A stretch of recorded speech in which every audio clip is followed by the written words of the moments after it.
Great morning everyone, dear student. आज हम Hindi B में चैप्टर 15 स्टार्ट करेंगे। वाक्य यानी सेंटेंस। आज हम वाक्य के विषय में पढ़ेंगे। जुड़िए और समझिए। देखिए सभी, पिक में देखें, यहाँ पर एक बच्चा कुछ वाक्य बोल रहा है अपनी माताजी से। तो देखिए क्या कह रहा है। माँ, अरे यह क्या है, यानी कुछ संवाद बोल रहा है। अप्पू, मैं नहीं बताऊंगा। माँ, मुझसे नहीं कहेगा। अप्पू, कहूंगा। माँ, आंखें बंद कर लो। माँ, अरे इतने सारे कंचे कहाँ से लाया। अप्पू, खरीदे हैं। माँ, पैसे कहाँ से, यानी पैसे अप्पू दोपहर को दिए थे ना। आगे देखें सभी, यहाँ पर देखें, बच्चों आपने पढ़ा और जाना कि हम अपनी बात को एक दूसरे तक पहुंचाने के लिए वाक्यों का सहारा लेते हैं। ध्यान रहे कि वाक्य में शब्दों का उचित क्रम भी होना आवश्यक है। इस प्रकार शब्दों के सार्थक समूह को वाक्य कहते हैं। अब उचित क्रम का कैसे, जैसे मान लो अप्पू ने ये वाक्य बोला कि दोपहर को दिए थे ना। अब हम इसे ऐसे नहीं कर सकते, दिए को थे ना दोपहर, तो इसका कोई भी अर्थ नहीं निकलेगा। एक उचित कर्म होना चाहिए। इस प्रकार शब्दों के सार्थक समूह को ही वाक्य कहते हैं, जिनका कोई अर्थ होता है। आगे देखिए, वाक्य के अंग। एक वाक्य में साधारण रूप से कर्ता और क्रिया का होना आवश्यक होता है। इस प्रकार वाक्य के दो मुख्य अंग होते हैं। वाक्य के अंग उद्देश्य और विधेय। यानी उद्देश्य क्या होता, कर्ता, और क्रिया क्या होती है, विधेय। तो विधेय से हम क्रिया की पहचान करते हैं, विधेय को हम क्रिया से पहचानते हैं, उद्देश्य को हम कर्ता से। आगे देखें सभी, अब हम करते हैं उद्देश्य। दो औरतें बातें कर रही थी, मान्या ने गीत सुनाया। इन वाक्यों में औरतें तथा मान्या के बारे में कुछ बताया जा रहा है। इस प्रकार जिसके विषय में कुछ कहा जाए वह उद्देश्य कहलाता है। यानी दो औरतें के विषय में बात कहेगी कि वो बातें कर रही, फिर मान्या के विषय में बताएगा गीत सुनाया। यानी जिसके विषय में कुछ कहा जाए वो क्या कहलाया, उद्देश्य। आगे देखिए, विधेय क्या होता है, विधेय उद्देश्य यानी जो हमारा कर्ता होता है, काम को करने वाला, जिसके विषय में कुछ कहा जाता है वो होता है उद्देश्य यानी कर्ता। अब विधेय के विषय में देखें, छोटा बच्चा रो रहा है, लेखक कहानी लिख रहा है। अब छोटा बच्चा रो रहा है, अब रो रहा को ब्लू किया गया है।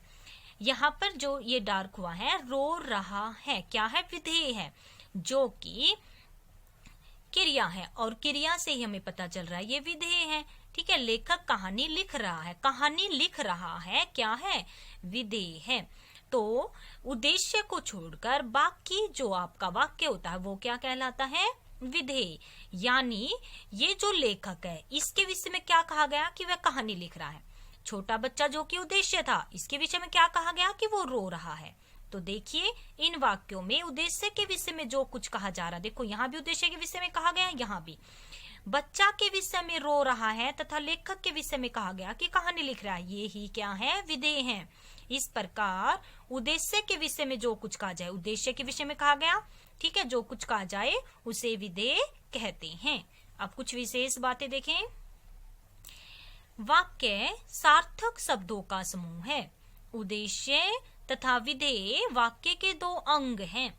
वाक्य में कर्ता, कर्म, विशेषण, क्रिया विशेषण आदि होते हैं। कई बार एक शब्द भी वाक्य का कार्य करता है, जैसे ठीक। मान लो कोई हमसे कोई बातें बोलता है और हम उसकी हाँ में हाँ कहते हैं कि ठीक है, तो वो भी कंप्लीट वाक्य का काम करेगा। अच्छा, सुनो, किसी को बोलते हैं कि एकदम से सुनो, तो सुनो भी क्या होता है, कंप्लीट वाक्य का काम करेगा। देखो, क्या आदि। अब हम उद्देश्य और विधेय के विस्तार के विषय में समझते हैं कि उद्देश्य का विस्तार किस प्रकार से होता है और विधेय का किस प्रकार से। देखें सभी, लड़की हंस रही है, उद्देश्य का विस्तार। ठीक है, लड़की क्या है, उद्देश्य जो कि करता है, जैसे कि हमने क्या था, जिसके विषय में कुछ कहा जा रहा है, लड़की के विषय में क्या कहा गया कि वो हंस रही है। अब मान लो इस सेंटेंस को मैं ऐसे बोलती हूँ कि एक सुंदर लड़की हंस रही है। ठीक है, या सुंदर लड़की हंस रही है, यानी लड़की को मैंने जो उद्देश्य था उसको विस्तारित करके बता दिया कि वो लड़की कैसी है, उसकी विशेषता बता दी। और जब भी उद्देश्य की विशेषता बता दी जाए तो वो क्या हो जाता है, उद्देश्य का विस्तार। बंदर पेड़ पर कूद रहा है, बंदर पेड़ पर क्या करा, कूद रहा है। तो यहाँ बंदर क्या है, उद्देश्य। यदि मैंने बोल दिया कि नटखट बंदर पेड़ पर कूद रहा है, तो नटखट क्या हो गया, बंदर का जो उद्देश्य था बंदर, उसको ही विस्तारित किया है, यानी उद्देश्य का विस्तार। जब उद्देश्य के साथ उसकी विशेषता, जैसे कि हमने विशेषता बता दी उद्देश्य की, सुंदर है वह, बताने वाले शब्द जुड़ जाते हैं, तब वे शब्द उद्देश्य का विस्तार कहलाते हैं। उपर्युक्त वाक्यों में लड़की के लिए एक सुंदर तथा बंदर के लिए नटखट शब्द प्रयोग किए गए हैं इस प्रकार। आगे देखिए, इस प्रकार जो शब्द उद्देश्य की विशेषता बताने के लिए प्रयोग किए जाते हैं, जब हमें उद्देश्य की विशेषता बताई जाए तब क्या हो जाते हैं, वे उद्देश्य का विस्तार कहलाते हैं। अब विधेय का विस्तार देखिए, सुमित भाग रहा है, यहाँ पर देखें सुमित भाग रहा है। अब भाग रहा है क्या है, विधेय है, भाग रहा क्या है, विधेय है, यानी ये हमारा उद्देश्य था और उद्देश्य के विषय में जो कुछ कहा जाए वो क्या कहलाता है, विधेय। तो भाग रहा क्या रहा, विधेय। सुमित सड़क पर भाग रहा है, यदि मैंने ऐसे बोल दिया कि जो भाग रहा है सुमित सड़क पर भाग रहा है, यानी जो विधेय था उसको ही विस्तारित कर दिया कि वह सड़क पर भाग रहा, तो ये क्या हो गया, विधेय का विस्तार। मोर नाच रहा है क्या है, विधेय, ठीक है। और उसी को देखना, मोर पंख फैलाकर या जोर जोर से या खुशी से नाच रहा है, कुछ भी लगा सकते हैं आप। तो नाच रहा है, यहाँ पर मैंने इसी को विस्तारित कर दिया, यानी किसको विस्तारित किया, विधेय को। तो ये क्या हुआ, विधेय का विस्तार। आगे देखिए, कभी विधेय अकेला आता है तो कभी क्रिया विशेषण के साथ आ जाता था, कर्म आदि के साथ भी। पहले वाक्य में विधेय भाग रहा है, जबकि दूसरे वाक्य में उसका प्रयोग सड़क पर कर्म के साथ किया गया। लेकिन पहले तो देखो विधेय अकेला आया है, फिर कर्म के साथ आया है, यही विधेय का विस्तार है। इस प्रकार जो शब्द क्रिया के कर्म या विशेषण होते हैं, जो शब्द क्या होते हैं, क्रिया, ये क्रिया थी, इसका कर्म था सड़क पर, ठीक है। तो कर्म या विशेषण होते हैं, ये विधेय के विस्तार कहलाते हैं। अब आगे देखिए, वाक्य के भेद। वाक्य के भेद निम्नलिखित दो आधारों पर किए जाते हैं, रचना के आधार पर और अर्थ के आधार पर। रचना के आधार पर 3 होते हैं और अर्थ के आधार पर कितने होते हैं, 8। तो पहले हम रचना के आधार पर करेंगे। रचना के आधार पर वाक्य के भेद। रचना के आधार पर वाक्य के 3 भेद होते हैं, सरल वाक्य, संयुक्त वाक्य और मिश्र वाक्य। कौन कौन से, सरल वाक्य, संयुक्त वाक्य और मिश्र वाक्य।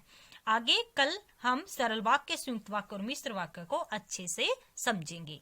आज के लिए इतना ही। चैप्टर को 2 टाइम रीड करें। धन्यवाद।